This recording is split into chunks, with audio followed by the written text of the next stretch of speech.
Pada prinsipnya begini, nah, ketika bicara tentang eh, patofisiologi hipertensi, kita harus tahu dulu bagaimana mekanisme kerja aliran darah.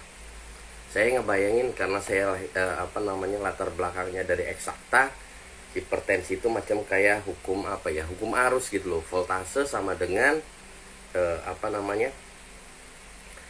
kuat arus plus dikalikan dengan hambatan.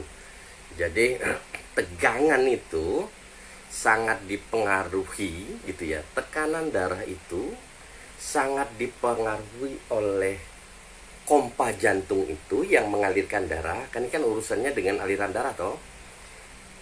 Kekuatan jantung memompa, kemudian diameter atau hambatan yang ada di dalam pembuluh darah. Yang ketiga adalah organ ginjal yang bersangkutan, atau seberapa besar, macam kayak gini loh, macam kayak aliran darah di dalam saluran, macam kayak aliran air yang ada, macam kayak pipa air yang ada di sebuah saluran gitu ya. Yang pertama, tegangannya akan kenceng kalau misalnya tegangannya akan kuat, akan tinggi kalau diameter pipanya mengecil dibandingkan yang besar.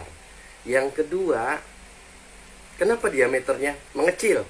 Yang pertama karena memang ada hambatan, sehingga misalnya ada hambatannya seperti apa? Banyaknya kotoran di dalam saluran air itu kan jadi hambatan kan gitu ya. Yang kedua, volumenya. Makin besar volume darah di dalam saluran pipanya, saluran air itu, maka tekanannya makin kuat gitu toh. Tapi kalau misalnya volume airnya itu makin sedikit, ya nggak kuat tekanan airnya. Yang berikutnya, pompa. Jadi kalau bicara tentang saluran air, bicara tentang pembuluh darahnya, yang berikutnya pompa airnya. Kita bicara tentang jantungnya sebagai pompa darah tadi. Kalau kekuatan pompanya itu makin besar, maka tekanannya juga makin kuat. Kalau regularitasnya, kecepatan dari jantungnya itu atau pompanya itu makin cepat gitu ya, maka juga makin kuat tekanannya. Nah, itu dua hal itu dari pompa jantungnya. Bagaimana Pak dengan keran air itu? Ini saya ibaratkan dengan ginjal. Kalau si ginjal ini atau keran ini hambat pengeluaran cairan di dalam aliran darah ini, dihambat, dikencengin begitu ya, maka otomatis volume air yang ada di dalam saluran air makin penuh, makin banyak. Ketika makin penuh volumenya, maka makin tinggi tekanannya. Tapi kalau keran ini dibuat besar gitu ya, artinya kemampuan ginjal itu maksimal untuk mengeluarkan cairan di dalam tubuh, maka otomatis tekanannya akan turun. Sehingga nanti mekanisme kerja nanganin kanker di dalam dua medis tiga hal ini. Bagaimana dia, misalnya kalau di medis itu kan bagaimana ginjalnya ini diberikan obat yang bekerja pada ginjal, dikasih obat yang sifatnya diuretik misalnya begitu. Yang kedua, bagaimana misalnya pembuluh darah ini dibuat melebar seperti itu. Contoh misalnya dikasih amlodipin kan gitu. Ini kerjanya di dalam pembuluh darah. Kalau tadi yang mana di ginjal dikasihnya furosemid, tiazid seperti itu. Terus ada lagi misalnya karena semua ini pengaturannya tadi pembuluh darah menyempit ini gara-gara kemarin sudah saya sampaikan, ada dua dalam mekanisme tubuh manusia, metabolisme tubuh manusia, ada yang stress respon, ada yang relax respon. Ketika stress respon, keluar hormon yang namanya kortisol, mengaktifasi yang namanya sistem syaraf simpatis. Efek dari sistem saraf simpatis aktif ini adalah menyempitnya pembuluh darah. Nah, maka nanti ada obat yang kerjanya di otak supaya si simpatis tadi, saraf simpatis itu enggak nyempitin pembuluh, dinonaktifkan lah, diblokade itu kerjanya begitu dah. Salah satunya kayak amlodipin kerjanya. Tapi perlu dipahami bahwa ternyata semuanya kalau dalam jangka panjang pasti akan memiliki efek samping. Misalnya ya, kalau dikasih amlodipin dia jadi sembelit begitu ya. Ya ini buat kenapa amlodipin itu kan kalau kita bicara tentang obat kimia kan racun yang terukur. Artinya ketika dia sesuai dengan dosis akan memberikan efek terapi. Dan kita pahami organ yang tugasnya mengeluarkan racun dalam tubuh, merilis racun dalam tubuh, itu namanya organ hati. Dia kerjanya paling berat. Makanya nanti ketika dikasih amlodipin, ketika ditanyain, Pak, organ hatinya bagus, diperiksa dulu sebelum ngasih dia obat, SGPT, SGOPT, SGPT, SGOET-nya tinggi, ini terjadi gangguan hebat, nggak akan dikasih amlodipin, misalnya begitu. Oleh karenanya nanti pemilihannya adalah pemilihan obat herbal kan, kalau teman-teman pembekam kan begitu. Dan yang ketiga tadi penyebabnya tadi sudah ginjalnya, yang kemudian ini organ-organ yang ketiga. Jadi setelah ginjal, pembuluh darah, baru organ jantung. Nah,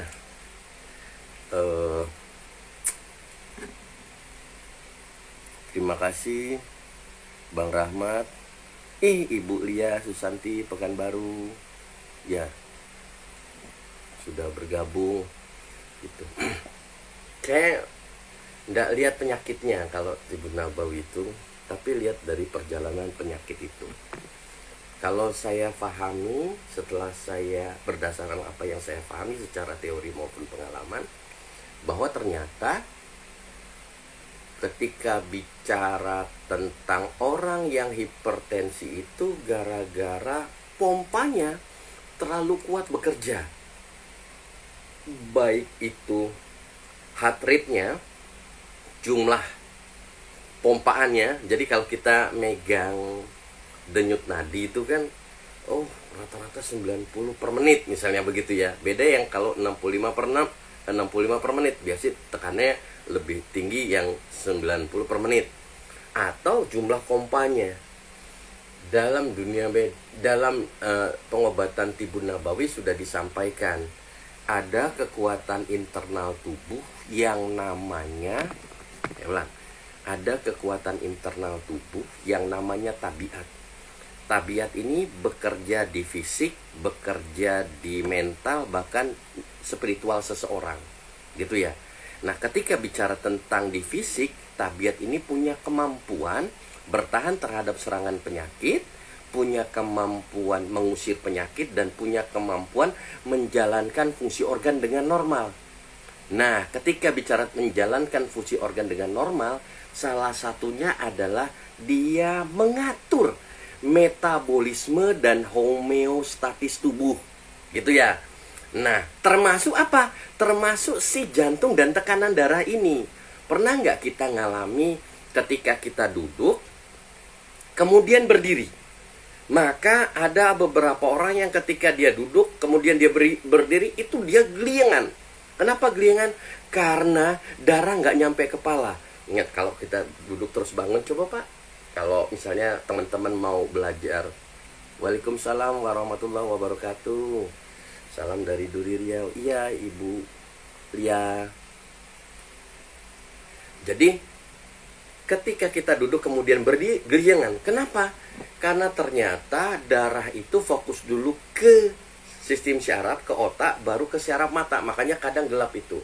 Nah, artinya secara umum itu ketika kita dari duduk kemudian berdiri terjadi perbedaan tekanan darah. Kenapa? Ketika berdiri otomatis darahnya, tekanannya turun. Ketika tekanan darah turun, ingat tadi, tabiat itu juga mengatur homeostatis tubuh. Ketika tekanan darahnya turun, otomatis nih, itu yang namanya tubuh akan mengupayakan yang namanya keseimbangan tekanan darah tubuh. Nah, di dalam medis itu, kemarin sudah saya sampaikan, kalau mau belajar ilmu organ medis konvensional, begitu ya. Jadi, di dalam tubuh kita itu, ketika itu terjadi gitu ya, ada di dekat jantung itu, di aortanya ada yang namanya reseptor saraf barorefleks. Dia itu akan terstimulasi, dia akan menstimulasi otak agar otak ini mengaktifasi sistem saraf tidak sadar kita. Kita tahu sistem saraf otonom tidak sadar kita itu dibagi dua, sistem saraf parasimpatis dan sistem saraf simpatis. Kemarin sudah disampaikan, si jantung ini gitu ya, kerjanya kan di luar kesadaran kita. Artinya yang ngontrol itu bahasanya, mekanisme kerjanya mekanisme kerja otot polos. Walaupun bentuk ototnya sama kayak otot tangan kita, otot lurik gitu ya. Nah, ketika terjadi tadi kan kalau duduk berdiri itu terjadi penurunan tekanan darah, si tubuh, tabiat tubuh akan berupaya menormalkan tekanan darah kita dengan cara apa? Tadi reseptor saraf yang namanya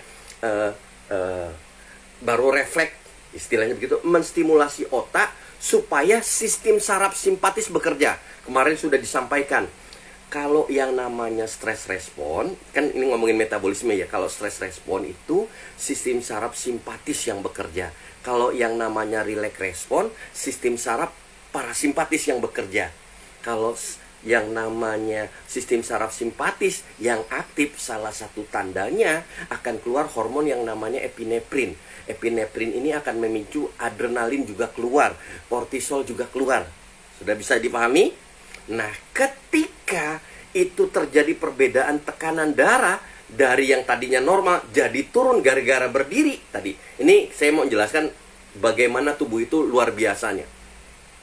Maka ketika sistem saraf simpatis bekerja, itu adrenalinnya keluar, membuat jantung ngompanya jadi lebih cepat. Ketika lebih cepat dari tekanan darah yang turun tadi gara-gara dari duduk kemudian berdiri, otomatis tekanannya jadi seimbang.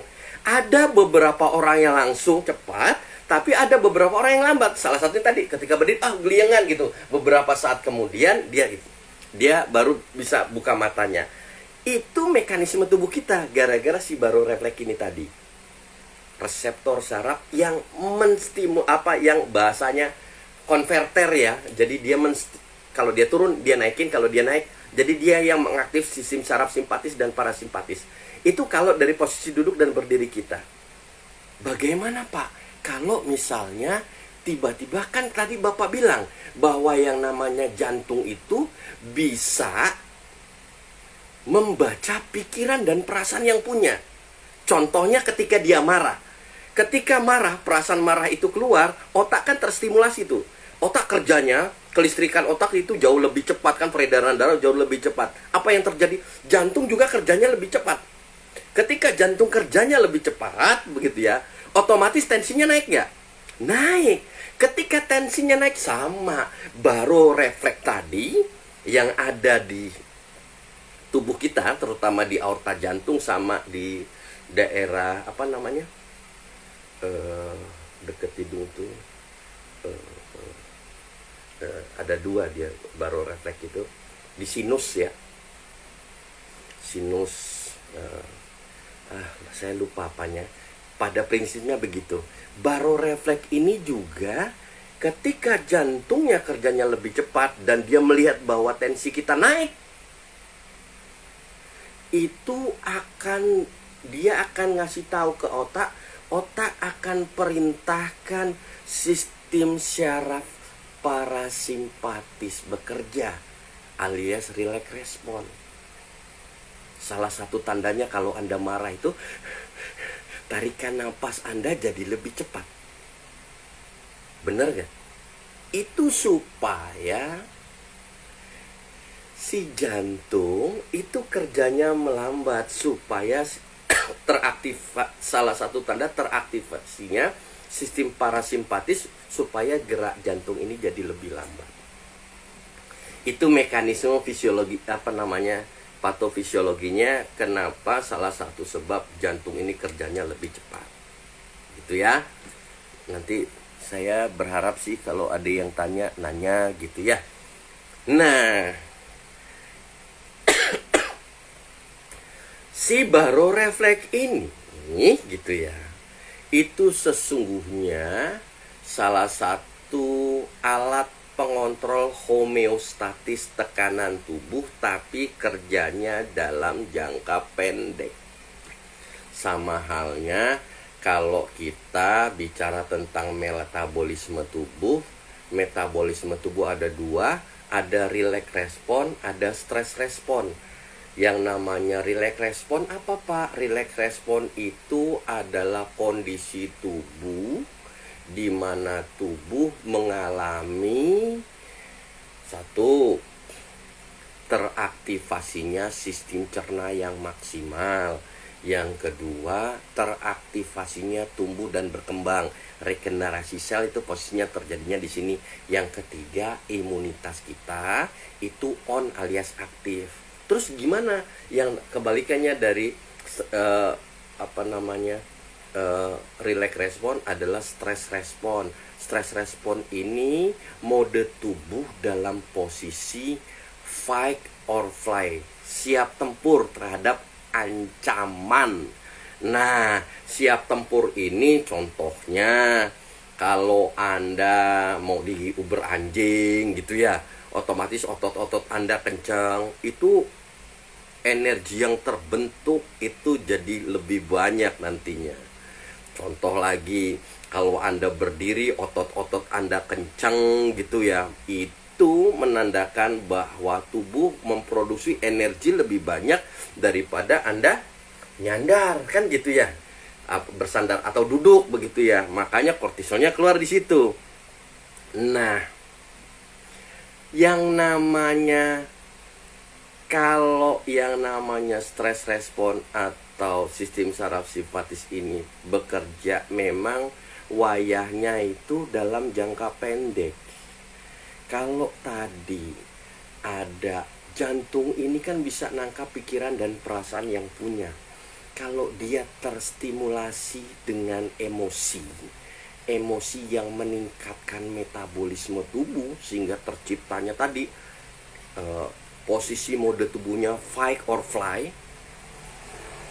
Seperti apa Pak? Marah, kan begitu ya. Kemudian cemas. Maka yang terjadi, yang tadi saya sampaikan, barorefleks ini teraktivasi terus untuk mengatur tekanan darah. Dengan apa? Kan jantung kerjanya jadi lebih cepat. Tadi disimpain. Ketika jantung kerjanya lebih cepat, tekanan darahnya jadi tinggi.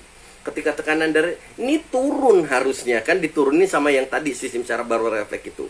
Tapi kalau terus-terusan terjadi yang namanya sedih, cemas, ini membuat standar normalnya tadi, tabiat tubuh bacanya yang harusnya normalnya 120 tensinya, dia akan buat standar yang menurut si tubuh ini normalnya jadi 150 atau 160. Maka itu yang namanya timbul hipertensi.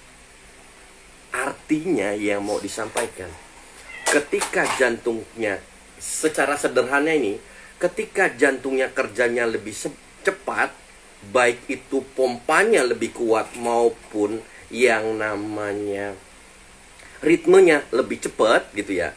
Jadi regularitasnya, tar dulu Bun, ambilin itu Bun, casan Bun.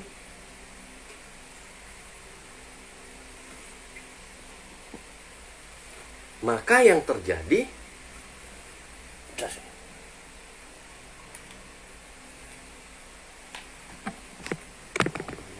habis baterai.